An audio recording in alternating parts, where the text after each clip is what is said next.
So வணக்க மக்களே, இன்றைக்கி நம்ம என்ன பார்த்துருக்கோன்னா, நம்ம ஏஷியா செகண்ட் லார்ஜஸ்ட் ஃபுல்லாக மண்ணாலே கட்டின டேமை தான் நம்ம பார்த்துட்ருக்கோம்.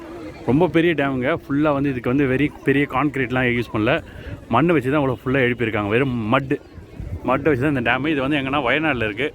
ஸோ அதான் நம்ம வீட்டில் பார்த்துட்ருக்கோம். ஸோ இப்போ நம்ம பார்த்துட்டு இருந்தோம் பனாசூரா சாகர் டேம். கிடையாது, வெறும் இடத்துல ரோல் பண்ணி உருவாக்கின டேம். என்ன சொல்கிறாங்க? ஹோமோஜினியஸ். ஓகே. ஸோ வயநாடுடைய வீலாக் தான் நம்ம பார்த்துட்ருக்கோம். ஸோ இது வந்து இந்த டேம் வந்து ஃபுல்லாக மண்ணிலே கட்டியிருக்காங்க போல். அதுதான் அதனுடைய ஸ்பெஷாலிட்டி. ஸோ நம்ம சீனரிலாம் ரொம்ப நல்லா தான் இருக்குது. ஆனால் வெதர் தான் வந்து ரொம்ப வெயில் அடித்து தாக்குது. தப்பான நேரத்தில் வந்துட்டோம் போல், பொழக்குது வெயில். ஸோ ஆக்சுவலாக இன்னொரு விஷயம் சொல்லணும்னு ஆசைப்பட்டது என்னென்னா வந்து, இங்கே கீழே எல்லோரும் வந்து ஏறி வராங்க பாருங்கள். பட் இதுக்கு இன்னொரு ஆப்ஷன் இருக்குது. வேனில் வந்து டிக்கெட் 25 rupees வாங்கினீங்கன்னா ஒரு பர் அடல்ட்டுக்கு ஸ்ட்ரெயிட்டாக மேலே கூட்டின்னு வந்து இந்த இடத்த விட்டுருவாங்க. நீங்கள் இவ்வளோ தூரம் வாக் பண்ண வேண்டிய அவசியமே கிடையாது. கீழே அங்கேருந்து வர பார்த்தீங்க.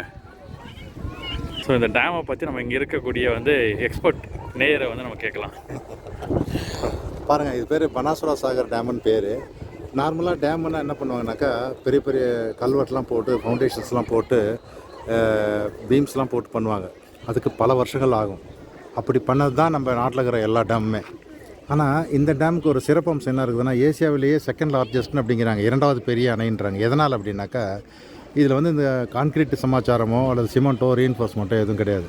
இப்போ என்ன பண்ணுறாங்கன்னா, இருக்கிற மண்ணையே திரட்டி அதில் ஒரு ஹோமோஜினிட்டியை உருவாக்கி, சமச்சீராக உருவாக்கி வெறும் மண்ணினாலேயே இந்த டேமை கட்டிருக்கிறாங்க. அதனால தான் இது கிட்டத்தட்ட 2 கிலோமீட்டர் தூரத்துக்கு இது மாதிரி கட்டிருக்கிறாங்க. இவ்வளோ பெரிய ஹைட்டுக்கு 58 மீட்டர் ஹைட்டுக்கு இதை திரட்டி இதை கட்டுறதுனால தான் ஏஷியாவில் செகண்ட் லார்ஜஸ்ட்னு சொல்கிறாங்க. இதிலேருந்து எலக்ட்ரிசிட்டி தயாரிக்கிறாங்க. இதிலேருந்து நிறைய பலவிதமான தொழில்களை உருவாக்குறாங்க. அது ரெவன்யூ ஜென்ரேட் ஆகுது கேரளா எலக்ட்ரிசிட்டி. நீ என்னவா அவர் எடுப்பார், அவர்கிட்ட கொடுப்போம். ஸோ கிளைமேட்டு மவுண்டன்லாம் இப்படி தான் இருக்குது.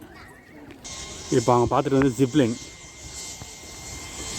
ஸோ போட்டிங் இருக்குது. போட்டிங் விருப்பப்பட்டாலும் போட்டிங் இந்தமாரி வந்து லாங்காக கூப்பிட்டு போயிட்டு வருவாங்க. பனாசூரா சாகர் டேம் இது எங்கன்னா வயநாடு. இப்போ நம்ம அந்த சைடில் லாஸ்ட்டில் பார்க்கறதுலாம் அது ஃபுல்லாக வந்து சோலார் பவர் பிளான்ட் போட்டிருக்காங்க. மேலே வந்து ரூஃப் டாப் மாரி தெரியுது பார்த்தீங்களா. ஸோ இங்கே என்ன ரசிக்கலாம்னா கிளைமேட் ஒன்று. கிளைமேட் ஆனால் இப்போ நாங்கள் வந்த டைம் சரியாக இல்லை. ஆனால் போட்டிங் என்ஜாய் பண்ணலாம் போல், உள்ளே போயிட்டு வரலாம். ஸோ ஜிப்லைன் வந்து அதுமாரி என்ஜாய் பண்ணலாம்.